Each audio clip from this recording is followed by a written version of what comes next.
Welcome to Meet the Press Now. I'm Gabe Gutierrez in Washington, and we begin with President Trump's escalating threat to take over Greenland, either by economic leverage or military force, and the intensifying backlash from Europe and NATO allies.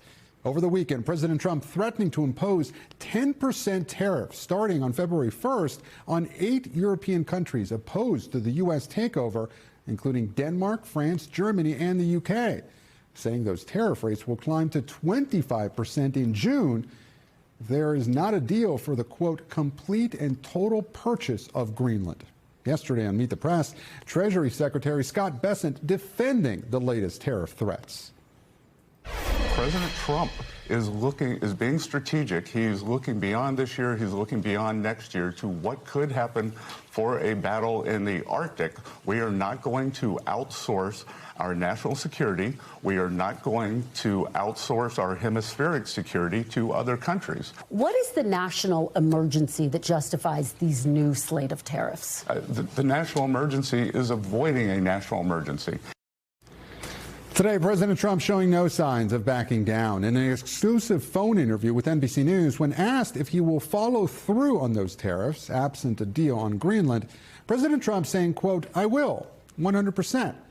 And when asked if he would use force to seize Greenland, President Trump saying, no comment. The pushback from Greenland and Europe has been intense. On Saturday, at least 1,000 Greenlanders marching in opposition to a U.S. takeover, waving their national flags and reiterating the territory is not for sale. Some demonstrators wearing their own version of a MAGA hat. Make America go away. This was their message to the U.S. president. This is a fight for freedom. It's for NATO. It's for what everything the Western Hemisphere has been fighting for since World War II. I hope that this focus of taking control of Greenland, total control of Greenland, will no longer, that will disappear again. We just want to live in quiet and peace and with each other in this great country. It's surreal and it's unreal to be part of that circus he's doing right now. And meanwhile, European leaders are weighing their response. Germany and France equating the latest tariff threats to blackmail. UK Prime Minister Keir Starmer also condemning the escalation. But we must stand up for our values. We must be clear about the principles that we are applying here, and will continue to do so. Threatening tariffs on allies is the wrong thing to do, completely wrong. But a trade war is not in our interests. All of this comes as Norway's prime minister went public with a recent message he received from President Trump, where Trump blamed Norway for not giving him the Nobel Peace Prize, saying, quote, "I no longer feel an obligation to think purely of peace." President Trump went on to repeat his claim that Denmark cannot protect Greenland from Russia and China. We should note, Norway's government does not play a role in awarding the Nobel Peace Prize. And joining me now is NBC News senior White House correspondent Garrett Haake, NBC News chief foreign affairs correspondent and chief Washington correspondent Andrea Mitchell, and NBC News business and data correspondent Brian Chung. Thank you all so much for joining me. Garrett, I want to start with you at the White House. What should we make of this recent escalation between President Trump and European allies? Is there any off-ramp the president would accept, or is it all for nothing? Yeah, I mean, Gabe, the irony of all this is there are plenty of off-ramps available to the president here that would accomplish his stated goals of trying to improve U.S. security in the Arctic. The Danes and the Greenlandic people have all said they would welcome more U.S. involvement. We have some bases there already. There's the option to open more. Everything the president says he wants is on the table. When I'm confused in a situation like this, I try to think through the kind of art of the deal framework here. And to me, that suggests that what we may be seeing from the president here is to try to kind of create this maximalist position to get a better bargain if there ultimately is an opportunity to buy Greenland. Our own reporting at NBC News has been that the price tag could be as high as $700 billion. That's money we don't have. Perhaps the president sees this pressure campaign and the ambiguity around military force as a way to make Greenland ultimately cheaper, but it does seem to be very much having the opposite effect in the democratic nations whose people are now hardening their opposition to U.S. involvement there at all. Yeah, you know, Garrett and our colleague Kristen Welker asked the Treasury Secretary whether this may be part of some negotiation. He kind of dodged that question. But Garrett, I want to ask you about, does the president have the political capital to prolong this fight over Greenland? We've been looking at that polling, right, that says that, you know, a vast majority of Americans would be opposed to any military takeover of Greenland. Does he really want to burn political capital in this? Yeah, I mean, the numbers are bad for the president in public opinion surveys. Deeply underwater, disapproval ratings in the 70, high 80%, depending on the options that are put before the American people. If the president wants to press this issue, he's going to have to sell it a lot more, Gabe. I mean, I covered the entirety of his presidential campaign. This was not a stump speech issue. This was not something like the deportation campaigns, for example, that the president broadly previewed for the American people. This is something that he talked about a little bit in the first term. He's become very focused on it in the second term. He's faced significant but not overwhelming pushback from elected Republicans. I think to really shut this down, you would need to see more outspokenness from elected Republicans and perhaps a stronger market reaction. The markets have been notably cool on all of this so far. You know, Garrett, you mentioned the slight pushback from some elected Republicans. During the president's first term, we often talked about the adults in the room, right? So is there anyone within the president's inner circle right now who is urging restraint? It doesn't appear to be so, Gabe, and I think it's important that people remember this is a very different team with a very different way of thinking about how they serve President Trump. In the first term, there were so many hands around him who felt like it was their job to try to channel him in some way or prevent his worst instincts or instincts they disagreed with from becoming policy. That's not the case here. From Susie Wiles to Stephen Miller to the vice president, this is a team around President Trump who believes it is their job to take his ideas and put them into practice to the best ability that they can. And so the idea that he'll be talked out of this by someone who works in the building behind me, I think is extraordinarily unlikely. Garrett Haake, live for us at the White House. Garrett, thank you. I want to turn now to Andrea Mitchell here with me on set. Andrea, how significant a rift is President Trump causing with Europe right now? How is Europe looking to potentially respond? There's talk of this so-called trade bazooka. Fill us in. I mean, it is extraordinarily angering to our NATO allies. It could, as the Danish Prime Minister said, it could absolutely destroy NATO, because this is the first time in history, and we're talking about 76 years of post-war NATO history, which has succeeded to get France and Germany to stop fighting with each other, to keep peace in Europe until, of course, the invasion of Ukraine by Putin. And this would be the first time that NATO would be challenged from inside, from a NATO member, and the most important member, the United States, of course. So the president's been so successful in getting NATO to do what it needed to do, which is to come up to a 5% goal of spending. They've not been spending enough. And he's repeated that very often. He's been successful in that. Article 1 for him, and he actually should be, praising NATO for acceding to him. He's dominating NATO and Europe, and instead he's challenging them in a way that is so profound and is so angering. You've seen a couple of, the Germans sent 2 days of reconnaissance mission, 13 people in that mission, but there was a symbolic reconnaissance mission, but they are determined that they will retaliate. They had put tariffs, retaliatory tariffs, on hold at the end of last year, but now they're resurrecting that, and they're hoping that in Davos, where the president will be going in the next couple of days, that in Davos that there is some off-ramp. But the off-ramp is so clear. We have 1 base and 200 troops. We had 17 bases, 10,000 troops at the high point. We have a 1951 treaty with Denmark over Greenland. And Denmark said we could have more. We could have more troops there. We could have more troops that we could build up again. NATO is willing to spend this money. So it is a crisis, or he's created a crisis without a predicate.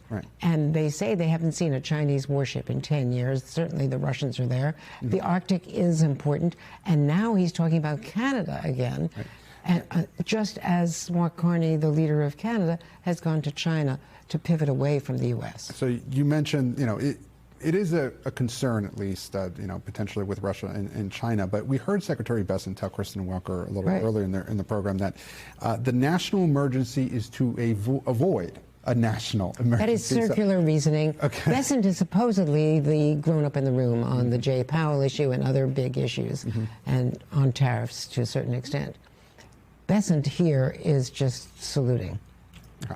Well, you mentioned Davos. I'm curious, you've covered this for a very long time. How awkward do you think some of these conversations will be there? How do you think that all of this will overshadow whatever message the president was hoping to send at Davos?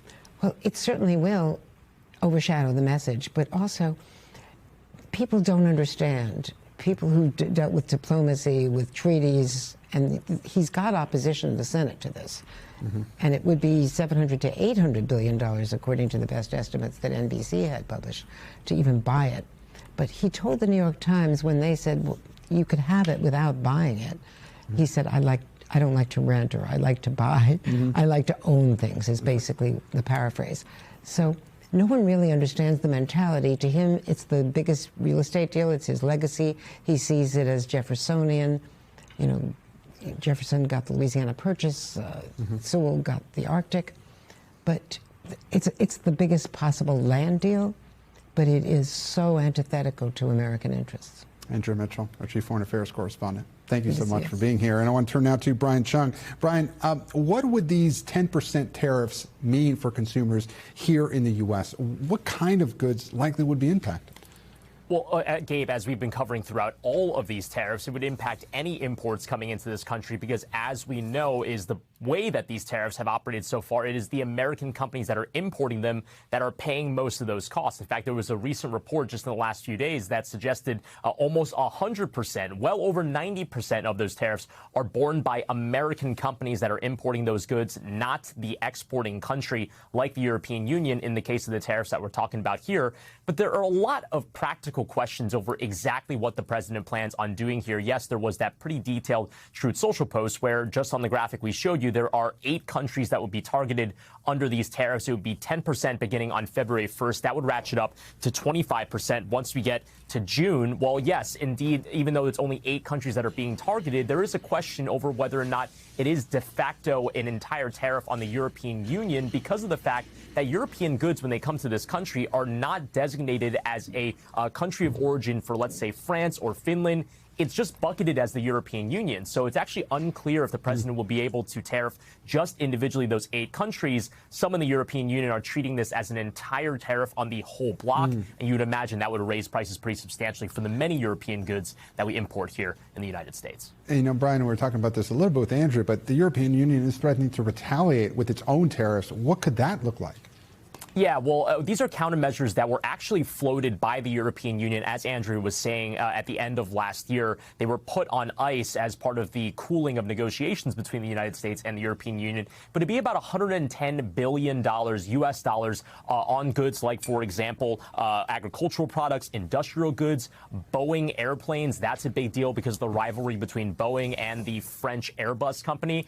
But these are tariffs that would be effectively put back into place if it is indeed the case that the European Union feels the need to escalate it to that point. This is the card that they are leaning on in response to these Greenland threats. But again, whether or not they actually get there, they did not ultimately implement them last year. We'll see if this is kind of the straw that breaks the camel's back and forcing them to do so. And, Brian, as if we didn't have enough news to follow already in 2026, we're also waiting for the Supreme Court's ruling on some of the president's tariffs. Would that ruling, how would these latest tariff threats, what would happen if the Supreme Court struck down these tariffs? Well, there is a bit of uncertainty around that because we don't know what legal authority the president is trying to lean on to implement this new round of tariffs on those 8 countries that he described. Presumably, it would be under the same statute that he was trying to implement those Rose Garden tariffs, as you recall, which were shown on that flashy poster board in the Rose Garden in April of last year. In this case, he would be using it essentially in a different way, saying that to the Secretary of the Treasury's words, this is an emergency situation that the United States needs Greenland to protect its own interests from any sort of potential military action from Russia or China. Make of that what you will and whether or not those threats are even substantive. But if they are the case, the Supreme Court could look at it from a different perspective. If they are ruling tomorrow, again, that's the next day that we're expecting opinions on the IEEPA tariffs, even if they did strike the tariffs from last year away, maybe under the way and the framing that the president wants to introduce these new ones, they could still uphold those. But again, I wouldn't expect the Supreme Court to rule that quickly. And in fact, it might even be the case SCOTUS kicks it to a lower court to decide exactly how the IEEPA law is applied to tariffs going forward, Gabe. Brian Chung, a lot to watch out for in the coming weeks and months. Brian, thanks. And joining me now from Denmark is Rufus Gifford, former U.S. ambassador to Denmark. Ambassador, thank you so much for joining us here on Meet the Press Now. Pleasure to be with you anytime. And Ambassador, so what are you hearing from officials in Denmark about these threats by the president to take over Greenland? Okay, but honestly, I think what you hear from the officials, meaning the government officials, is widely reported, I think, from the press. Obviously, there's extreme anxiety, concern, anger, frustration, and all that's palpable. But what I think is underreported in the U.S., and this is something that I've been struck by, and I just landed this morning, so I've only just been here less than a day, and you can feel it on the streets. And a lot of Danes know who I am just because I've spoken. I've been a fairly public figure here, and I've even just over the course of the day have been stopped on the streets by the average Danes. By two policemen stopped me today, said thanked me for what I've been doing and speaking out, but also what's going on, what's happening to the United States. Don't you understand that there's so much on the line here? It is profound, and as someone who has spent a lot of time on, obviously, all throughout Europe, but in particular here, I've never had a trip that's felt like this. And I was here just a couple of months ago. Well, the president is now threatening these new tariffs, as we've been reporting. How much pressure does that put on these European countries, and how much damage could it do to their economies? Well, I think it's this. The weird part is, I think we are at a time in this crisis, and I do call it a crisis, that we're beyond thinking through just the short-term economic impact of any particular tariff that the White House might threaten, put on tomorrow, take off the next day. I think that's less of a concern for the individual European countries and even the EU as a whole. What I think is considerably more of a concern for these European leaders, for NATO as an institution, as an alliance, is where we go from here. And that might mean making some tough choices. And that might mean, say, retaliatory tariffs. That might mean the bazooka that Macron talked about a couple of days ago. So my point is that, yes, I think that they might suffer, but they are willing, in my mind, most of the Europeans I know are willing to take that risk considering what's on the line. Well, Ambassador, you mentioned the NATO alliance, and President Trump just this morning told NBC News no comment on whether the U.S. would seize Greenland by force. Now, if he were to do that, and of course the idea sounded so far-fetched not that long ago, if he were to do that, what would the implications be? Could the U.S. be at war with NATO? Well, that's the thing. And this alliance, which let's not forget what this alliance is. This alliance is hands down the most successful alliance the modern world has ever seen. It's been an extraordinary deterrent. We've never seen the only time, say, Article 5 of NATO has been invoked, which is an enemy of NATO attacking a NATO ally, was after 9/11, when the United States invoked Article 5 and the entire alliance came to our defense. I think it is hard to see how this alliance survives any sort of hostile takeover of Greenland, whether that is militarily or some other coercive action. It is hard to see that, largely because, NATO is an alliance that is built on this kind of idea of mutual trust and respect, and this idea that our national security is in line with the national security of the entire alliance. And this threat from the Trump administration undermines kind of exactly what NATO is as an institution, as an alliance, as an organization. So it's hard to see how it survives.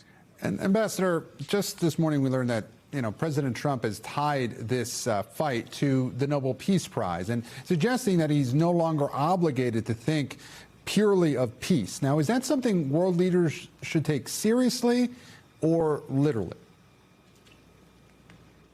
Well, it's an extraordinary statement, Gabe, and I think that this is where we are in my mind. Look, Greenland says they're not for sale. Denmark says that Greenland's not for sale. The EU says Greenland's not for sale. NATO says the Greenland is not for sale. 70+% of Americans don't want to acquire Greenland either by force or by purchase. At what point is this in American national security interests versus the interests of one man? Because we can't articulate anymore a national security argument that holds water. So it is very hard in my mind to see where we go from here, considering just the sheer absurdity of things like the letter you just referenced. Well, you mentioned this at the beginning of our conversation, how people were stopping on the street, even today. Well, we did see members of Congress travel to Denmark to try and reassure members of Parliament there. But do their words carry any weight, especially at a time when we see the president increasingly flex his power on the world stage? Yeah, I think the answer is that it matters. It matters a tremendous amount. And my friends here, and I have spoken, in full disclosure, I was speaking with the delegation both before the trip and I've spoken with them after the trip. The trip was extraordinarily well received, I think, even more so because it was bipartisan and you had Tillis and Murkowski on the trip. Do I wish it had happened a year ago when the president was making these threats against Greenland? Yes. It came way too late as far as I'm concerned, but I'm glad it happened. And it was extremely well received from the Danes. That being said, we need to put some teeth behind some of the words that are being said by these senators, meaning bills do need to be passed in the House and Senate to avoid what I think would be this just extraordinary conflict that I believe that will make all Americans weaker, and it only serve to empower our adversaries in Russia and China because of the weakening of NATO. Well, former Ambassador Rufus Gifford, we thank you so much for your time. My pleasure. And coming up, Minnesota on edge. The Pentagon prepares combat troops for potential deployment to the Twin Cities to quash anti-ICE protests as the Justice Department opens a criminal investigation into state and local officials. Plus, President Trump says it's time for new leadership in Tehran, as human rights groups now report nearly 4,000 people have died amid the anti-government protests in Iran. We have the response and the latest fallout. You're watching Meet the Press Now. Stay with us.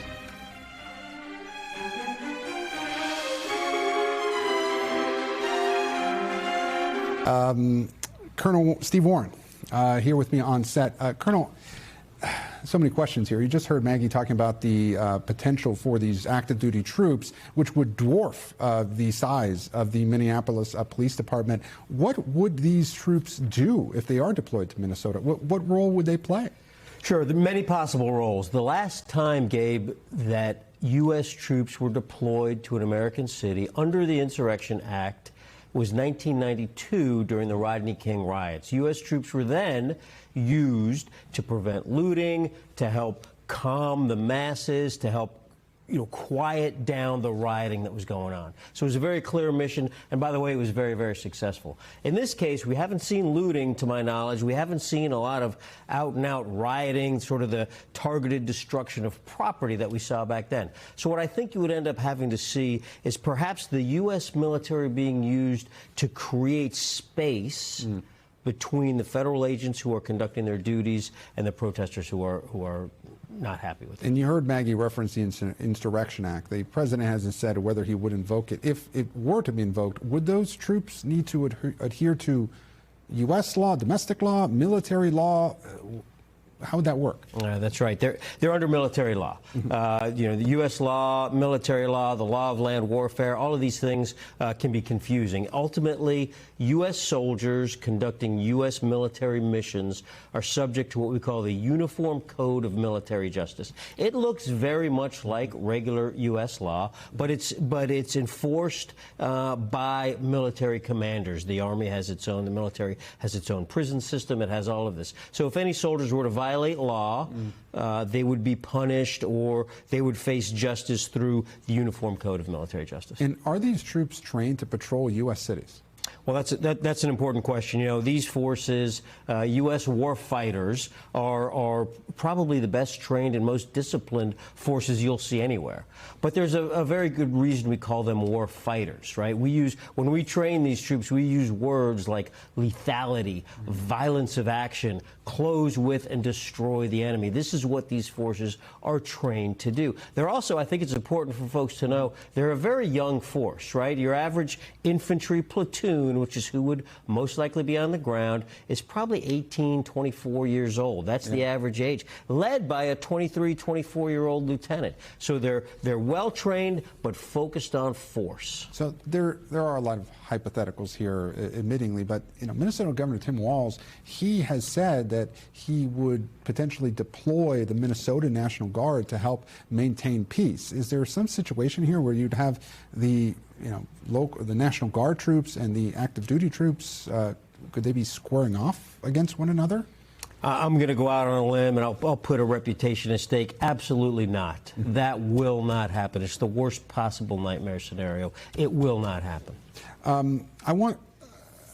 Well, actually, I'm being told we're out of time here, but Colonel Steve Warren, thank you so much for your expertise. We really appreciate you being here as we try and sort out all the different possibilities here in Minneapolis. We appreciate it. Thanks, Gabe. And up next, the price of peace. Tensions ramp up between Washington and Tehran in the aftermath of Iran's deadly protests amid new reporting on President Trump's plans to charge nations $1 billion for a permanent spot on his so-called Board of Peace in the Middle East. Stay with us. You're watching Meet the Press Now.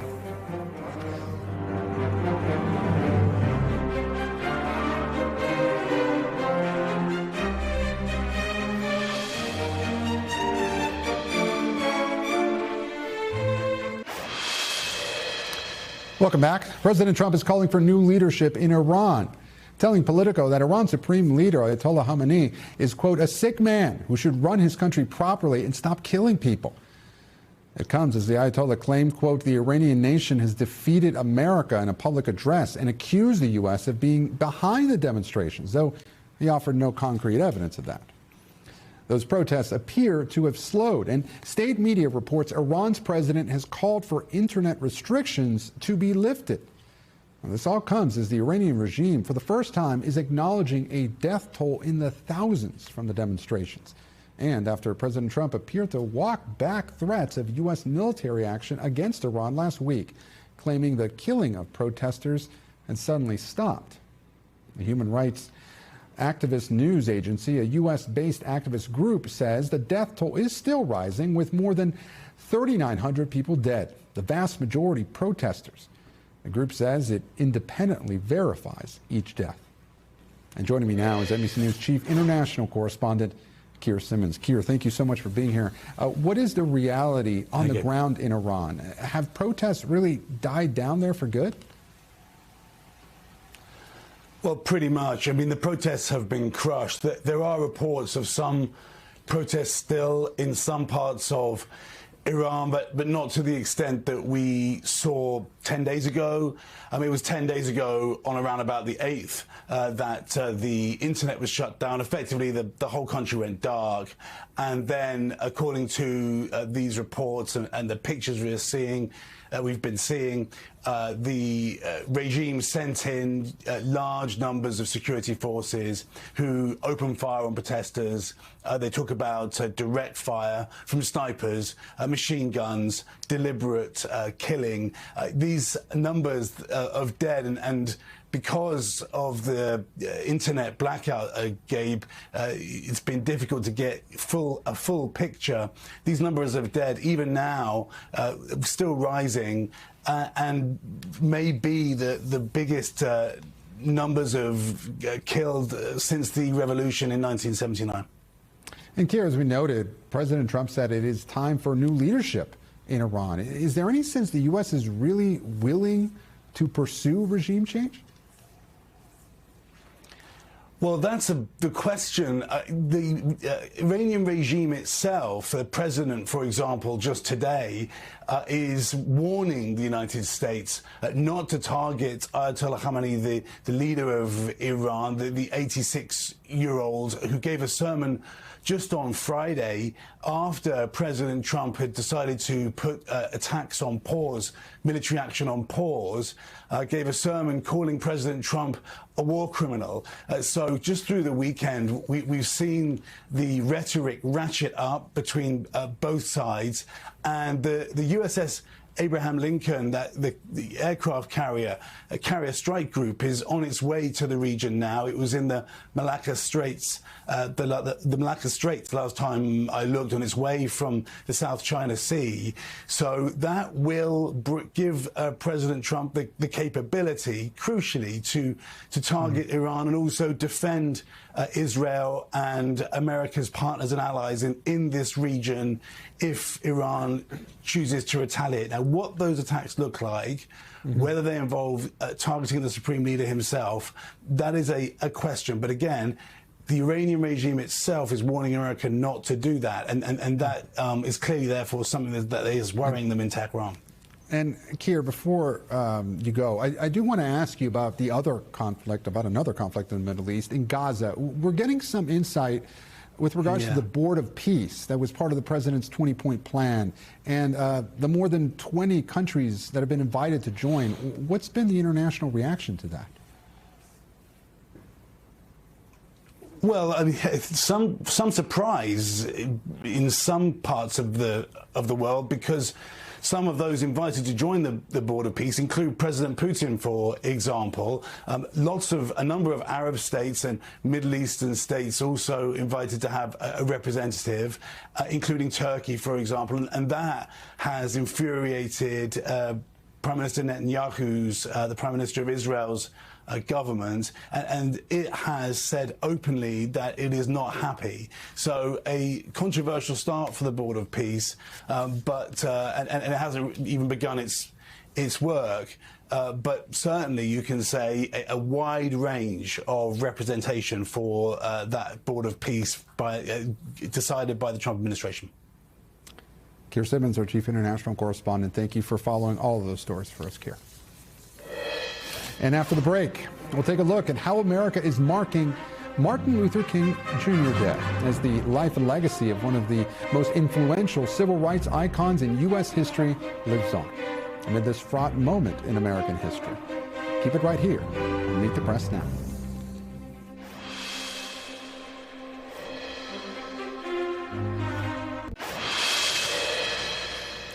Welcome back. Across the country, Americans are celebrating Martin Luther King Day with parades, church services, and festivals. Here in Washington, a wreath-laying ceremony was held at the Martin Luther King Memorial on the National Mall.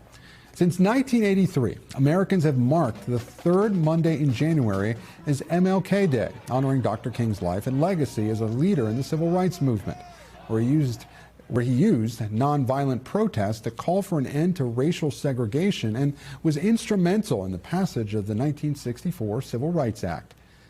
In the midst of a crackdown on immigration by the Trump administration, a number of today's observances have referenced the recent killing of Renee Good by an ICE agent in Minneapolis. Here's Bernice King, the daughter of MLK, at the Ebenezer Baptist Church in Atlanta, where Dr. King once preached. Her story forces us to confront a painful truth. Goodness itself is endangered. And that's why nonviolence is not optional. Nonviolence protects good. It restores good. It multiplies good. Nonviolence is how we guard the good, grow the good, and refuse to let the world normalize the killing of good in our streets, in our systems, in our speech, and in our spirits.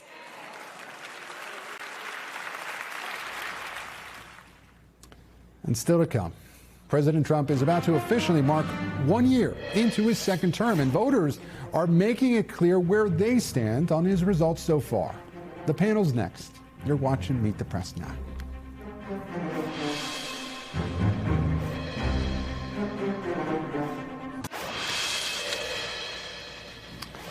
Welcome back. As the polls tell it, a year into his second term, President Trump is having a rough time with voters. His net approval across a slew of recent polls is underwater by double digits. And a plurality of Americans say he's focused on the wrong priorities, according to a new AP poll. But Donald Trump's actions appear to reflect a president unbound from political norms or approval ratings on the world stage and here at home. Joining me now is our panel. Daniela Diaz, politics reporter for Notice. Taryn Rosenkrantz, Democratic strategist and CEO of New Blue Interactive. And Stephen Hayes, CEO and editor of The Dispatch and an NBC News contributor. Thank you all so much for joining me here on the panel. Daniela, I want to start with you. President Trump started his term, not really being beholden to polling. At least that's what he says, depending on the issue. Are we seeing him act in that sort of way that he just doesn't really care about polling right now? And so him watching the polls that we've been looking at, 86% of Americans not wanting him to take Greenland by force. Does his administration care at all about that? It's clear they don't. Mm-hmm.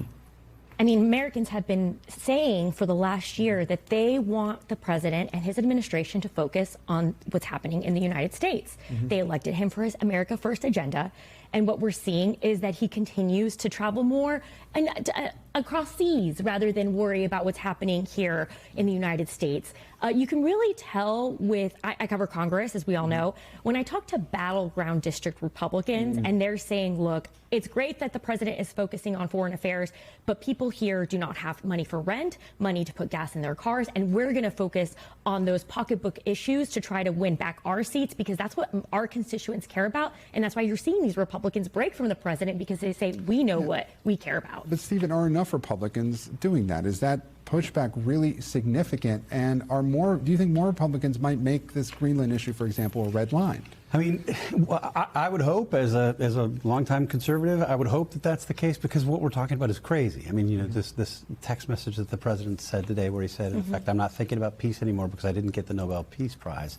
It was the kind of thing when I first read it, I thought it was a parody for 10 minutes, and I kept looking and looking. Is this real? Is it real? And it turns out that it's real. So the president is going to avoid making peace because he didn't get a prize. You would think this would be the kind of thing that Republicans would speak out against. We have had times like this in the past, or issues like this in the past, when Republicans have spoken out. But I would say the record is not great here. I mean, the people who are most willing to speak out are people like Representative Don Bacon, who's leaving Congress, and Tom Tillis, who's retiring at the end of his term. They've spoken out. They've been rather forceful. It's certainly the case that a lot of other Republicans don't understand why the president is talking about Greenland, why he's leaving open the possibility of taking Greenland by force. And then you have a whole different group of Republicans who are, in effect, getting the president's back on this. I mean, Ted Cruz gave an interview over the weekend saying Greenland is absolutely crucial. You've seen Eric Schmidt, senator from Missouri, doing the same thing. So they want to be in the president's good graces, so they support him regardless. Well, look, the president, a couple of weeks ago, he told our colleague, Christian Welker, that MAGA is me. Do you think that extends to America First? And no matter what he says, his base will go along? Yeah, when you were talking to Daniela, that was one thing I was thinking is, in the past, the president has been willing to defy what polls would suggest that he do to remain popular, and he can turn substantial numbers in that Republican base in his favor. So, yes, he campaigned on a more sort of neo-isolationist, non-interventionist foreign policy, but the MAGA base, they're with him if he wants to hit Iran, they're with him on Greenland, they're with him on Venezuela. You know, this was true of health care. They were opposed to the president they favored the president when he said that he was going to restrict health care and limit the government's involvement in health care, and then when he seems to turn tail and say that he favored it, they were for him then too. You know, Taryn, come November, is this really going to matter for Democrats? I mean, Democrats, you heard them over the weekend saying, oh, this is a land grab and, slamming the president on this particular issue. But do voters really care when it comes to foreign policy, for these midterms, or will it be the domestic economy? I think they're really going to care about the economy. I mean, that question that plagues everyone every day of their life is if I'm better off. And I just don't think that, I think you actually make a really great point that, He's got a really very loyal base that follows him wherever he goes, but that means he's not on the ballot. So are they going to follow him to the ballot box? Probably not. And that means that the people that are going to the ballot box are pretty angry because they feel like they can't afford things. They feel like their health care is being taken away. So maybe it won't matter what he's doing overseas, but I think it's going to have an impact on the midterms. You know, Danielle, let's take a big picture look at this. Tomorrow, I guess it'll be 1 year since this administration. So much has happened. It's felt like, you know, several years. But taking a big picture look at this, the things that the president promised during the campaign trail, one of the things he promised, although he hedged a little bit, was this issue of retribution on the campaign trail. Is that a promise that he has kept? Absolutely. We've seen him use the Department of Justice for his own, to further his own benefit, investigating his own political rivals. And he's been frustrated sometimes when they don't go far enough or the justice system does not actually vote in his favor. It's going to be an issue, I think, as we get closer to 2026. The fact that he's weaponized the Department of Justice. We've seen lawmakers call out on both sides. You know, we saw Republican senators call out for what he did, or he says he has nothing to do with, but the subpoenas against Fed Chair Jerome Powell, his own party was speaking out against it. It's become an issue that these things continue, and he's getting criticism for it. Well, the White House would come back and say, oh, it's not retribution, it's accountability. Right. But, you know, Stephen, look, it's easy to play that game, you know, what if the other side did this? But at the same time, could you imagine if you subbed the name Trump for Biden and, you know, Minnesota for, say, Texas, if Democrats were in power? What would happen? Yeah, I mean, I think you'd find everybody on every side of these issues sort of flipped on the other side. I mean, Republicans would say, and I think it's not entirely true, and in some cases it's really not true, but in some cases it is true that what Trump is doing is retribution for the ways in which he was attacked by the justice system. I mean, I thought on the Georgia case, I thought on January 6th questions, he deserved, I thought on the classified documents, he deserved to be scrutinized, he deserved to be charged. But the New York case was always a real long shot. I think that was the weaponization of government, of the judicial system. And Republicans would say, well, look, what Trump is doing now is just payback for that. I don't find that argument persuasive, and even if I did, it wouldn't be the right thing to do. But it doesn't come out of nowhere. Right. Well, Taryn, there is a portion of the Democratic Party that says Democrats need to show they're willing to fight more.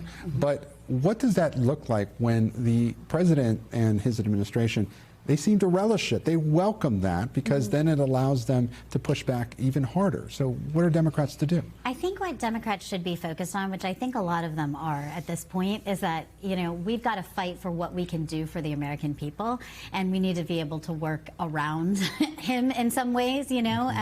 And I think it's like fighting back against him seems to be fruitless in a lot of ways, so they're trying to figure out what they can do and make that impactful as they can. So I think you're seeing a little bit more of that, of how they're going about doing things and what they're saying, because it can't just be like, you know, speaking ill of him or trying to, you know, get him riled up, because it's just walking right into his. But do Democrats have the message discipline to be able to do that? Well, I think it's always been a big tent party, and I think you're going to see different responses, but I think it's because across the country you need different responses right now. Like what people need in their home districts, particularly if you're talking about Congress, is going to be different depending upon what state you are. You know, I don't think we need to have a disciplined message. The mayor of New York City is very different than some Democrat that is being represented in other parts of the country, and we need to be and know that how we're speaking and what we're doing and fighting for the American people is going to be different. Okay, I think we are running low on time here, but thank you all so much for joining me. You know, Daniela, Taryn, Stephen, really appreciate your time on this holiday Monday. And thank you all at home for watching. I'm Gabe Gutierrez, and we're back tomorrow with more Meet the Press Now. There is more news right ahead on NBC News Now. Stay tuned.